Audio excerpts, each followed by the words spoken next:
When Colorado voted to legalize marijuana, probably few people's very first thoughts were of business opportunities. But today, state officials reported they took in about $2 million in recreational pot taxes in January, just the first month of sales. Some say it's a billion-dollar industry, so you can bet people right across the U.S. are turning on and tuning in.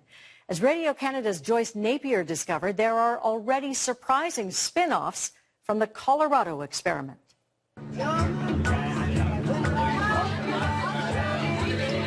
Welcome to Colorado, home of legal marijuana. Yes! Saturday morning in Denver, 11 a.m., and already it's party time. I got it! These bus passengers are visitors from all over the United States, here for a perfectly legal Rocky Mountain High. I have the absolute best job in the world, hands down. Matt Brown, a true cannabis maven, is the tour guide today. Since marijuana was legalized here on New Year's Day, his agency has done nothing but pot tourism. Business is smoking. So, you having a good time? Oh, I'm having a great time, absolutely. Maurizio and Kim are from El Paso, Texas. This is a unique American moment, and they came to savor it. We're going to go to a grow tour, going to go look at some plants, got to see how they grow them, look at different kinds of weeds. And last night we got to experience the THC massage oil. It was wonderful. Just a few months ago, a casual chic gathering like this one would have been underground. Now, though, this crowd at the Space Gallery is emerging into the legal sunshine along with the rest of Colorado's cannabis industry. With here, I mean, if they do it smart, you can make money out of it. You know, get the cartels out of the way, go ahead and bring in tax government, and then they'll invest it within themselves. Yesterday's pushers and dealers are today's entrepreneurs. Sellers, growers, tourists, promoters, all of them happily celebrating the end of a prohibition, just as another generation did 80 years ago. Denver treats pot like cigarettes. You can't smoke either one in a public place, so a rented bus provides a private smoking salon for this evening's partygoers. There's really nothing else that can equate to what we've done with cannabis by bringing it from the black market into a legitimate industry. Toni Fox is a cannabis veteran.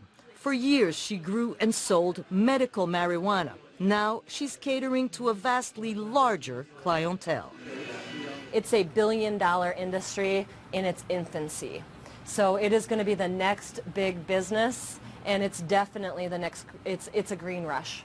This is called the Colorado Experiment, and the whole country is watching. There are billions of dollars at stake and massive new taxes for governments. And if it works here, as many as 8 states may hold votes to legalize marijuana in the next 2 years. Love's Oven has joined the green rush. It too was a medical marijuana dispensary until January. Now business is not just up, it's exploded by 1,000%. Hope, who is Love's Oven's master creator, is working flat out, but she still can't keep up with demand for cannabis-laced treats. And we also do just chocolate-dipped graham crackers, cookies, spicy ginger cookies. Most of her baked goods are created with something called canna butter. That's right, cannabis butter, green and oily and reeking of a smell that once attracted law enforcement. Our best-selling cookie. Is that right? Mm-hmm. You know, when people take a bite and they're like, oh, this tastes just like, you know, my grandma's cookie, and they realize it's not quite their grandma's cookie, but it'll make you happy for a long time afterwards. You know. In an era when public smoking of any kind is not just against the law but out of fashion, the so-called pot edibles are the hot commodity. Everybody wants them. We're North America's first legal marijuana tourism company. This is our cooking class at one of the stops on our weekend tour here in Denver, Colorado. So you just reduce the balsamic. Cannabis cooks turn out a mixed bag of treats. cakes, cookies, jujubes. There are candies and sodas, manna for retailers and clients alike. I sell out every day I'm open, and I'm doing at least 20 times my volume on a daily basis. So average daily sales are 25,000 currently. By summer, they'll be 50,000. By fall, we're hoping to do $100,000 per day. How's it going? It may now be legal, but this new industry is far more regulated than alcohol. You must be 21 to buy any sort of cannabis. Every gram is legally accounted for. Colorado residents can only purchase 1 ounce at a time. Visitors can't buy more than a 1/4 ounce. All products are imprinted with barcodes and electronically traceable. It's one of the biggest stories we'll deal with in 2014, certainly. And of course, like any big issue, it's become a specialty beat for reporters. We've talked about wine criticism and music criticism for decades, and now we're talking about legitimate professional cannabis criticism. The biggest daily in Colorado, the Denver Post, now has a website dedicated entirely to cannabis with its own editor-in-chief. Baca and his colleagues are clearly a new breed of journalists in a new world. It's kind of ubiquitous. It's everywhere. It's the smell of a bar, or it's the smell of the park at lunchtime.